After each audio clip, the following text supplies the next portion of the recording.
Hello student, Standard 4th, Subject Hindi, Lesson number 5, धम्मक धम्मक आता हाथी. Take your Hindi textbook and your notebook, semester 2. Open your textbook, page number 24, जिसके ऊपर हमें poem दी है धम्मक धम्मक आता हाथी, जिनके कवि है प्रयाग शुक्ल.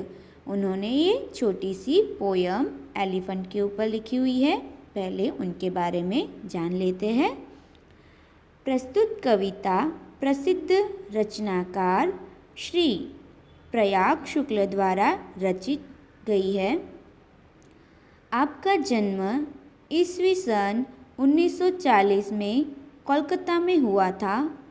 साहित्य की विविध विधाओं पर असक्त रूप से लेखनी चलाई है. बच्चों के लिए आपने बहुत उल्लेखनीय रचनाएं लिखी हैं. आपके 9 काव्य संग्रह, 5 लघु कथा संग्रह, 3 उपन्यास, 1 कला पुस्तक, सत्यजीत रे पर एक पुस्तक प्रकाशित है. इसके अतिरिक्त पत्रिका का संपादन भी किया है. ये कवि के बारे में जानकारी दी हुई है. उनका जन्म 1940 में कोलकाता में हुआ था. साहित्य की दुनिया में उन्होंने अपनी तरफ से बहुत सारी रचनाएं दी हुई है. उनकी ही ये एक रचना है धम्मक धम्मक आता हाथी. ये बहुत ही अच्छी कविता है जिसे हम पहले गाएंगे. चलिए स्टार्ट करते हैं.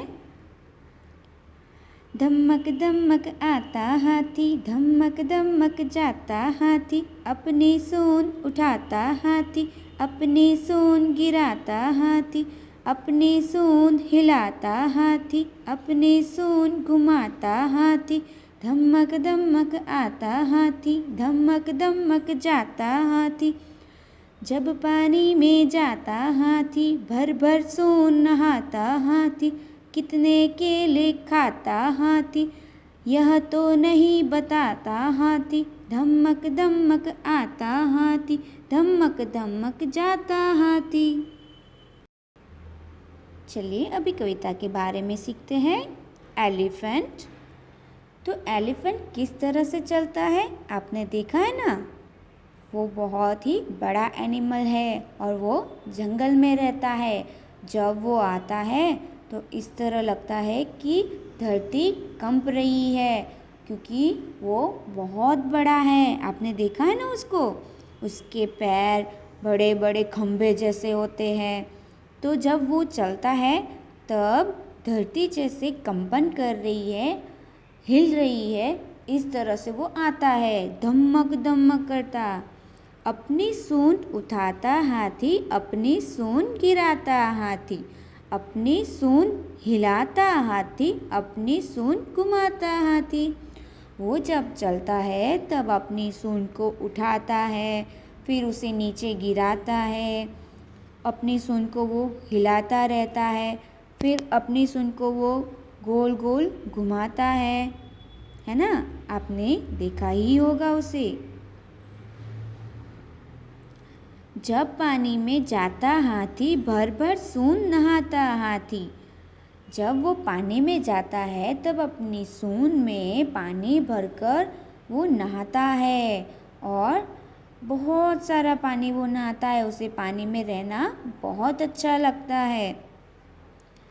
हाथी की जो सूंड है वो उसकी नाक होती है, तो उसमें वो पानी खींचकर उसे भरता है, फिर अपने ऊपर डालता है और नहाता रहता है. कितने केले खाता हाथी, यह तो नहीं बताता हाथी. हाथी बहुत बड़ा एनिमल है तो उसे खाना भी बहुत चाहिए और उसकी फेवरेट चीज़ है केला. जब वो केले खाता है तब वो कितने केले खाता है वो बताता नहीं है. अगर आपको एक केला खाने के लिए दिया जाए तो आप कितने केले खाओगे. 1 या 2। लेकिन हाथी इतने सारे केले खाता है कि उसका पेट भर जाए। और उसका पेट कितना बड़ा होता है आपने देखा है ना। धमक धमक आता हाथी, धमक धमक जाता हाथी। जिस तरह से हमें एलिफेंट का पिक्चर दिया है कि वो बहुत ही बड़ा एनिमल है, जंगल में रहता है और हाथी को गज भी कहते हैं। उसके 4 पैर होते हैं, छोटी सी पूँछ होती है और दांत होते हैं जो हमें दिखाई देते हैं। और उसके मुंह के अंदर उसके चबाने के दांत भी अलग से होते हैं। जितना बड़ा उसका शरीर है, लेकिन उसकी जो आँख है वो बहुत ही छोटी है और उसके कान भी बहुत बड़े बड़े हैं। हाथी के ऊपर बैठकर हम सवारी भी कर सकते हैं। आपने जंगल में उसे देखा होगा, फिर सर्कस में भी वो बहुत अच्छा काम करता है, बहुत नए नए खेल दिखाता है। सर्कस में काम करने के लिए हाथी को ट्रेन किया जाता है, तो वो जिस तरह से उसके ट्रेनर ने उसे सिखाया है उस तरह से वो खेल दिखाता है। इस तरह से आपने सर्कस में उसे देखा ही होगा। बॉल पे खड़ा हो जाता है, फिर अपने 2 पैरों पे भी खड़ा हो जाता है। इस तरह से उसको जिस तरह से ट्रेनिंग मिलती है वो सारे नए नए खेल दिखाता है। नाउ शब्दार्थ जो आपको पोयम लिखने के बाद नोटबुक के अंदर लिखना है। धमक, जोश, तेज, पानी, जल, नीर, शलील, हाथी, गज। अभ्यास प्रश्न 1, कविता का अभिनय के साथ गान कीजिए।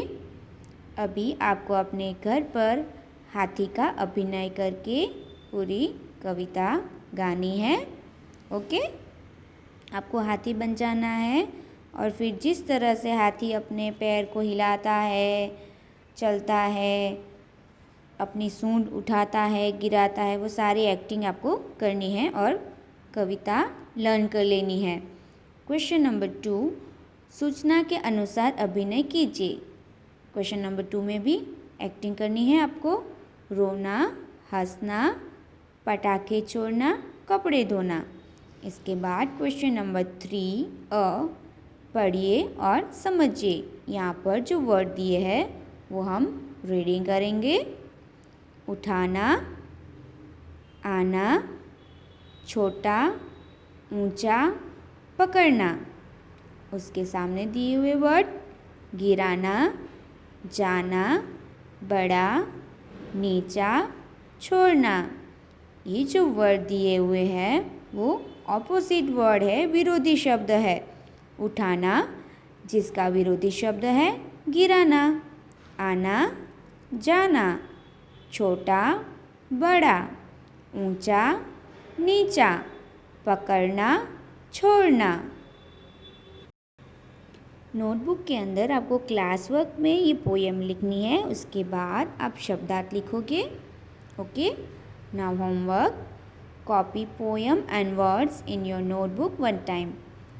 पोएम 1 टाइम CW में लिखनी है, उसके बाद शब्दार्थ लिखने हैं और अभ्यास के अंदर क्वेश्चन नंबर 3 में जो वर्ड दिए हैं वो आपको होमवर्क में कॉपी करने हैं। Bye, thank you.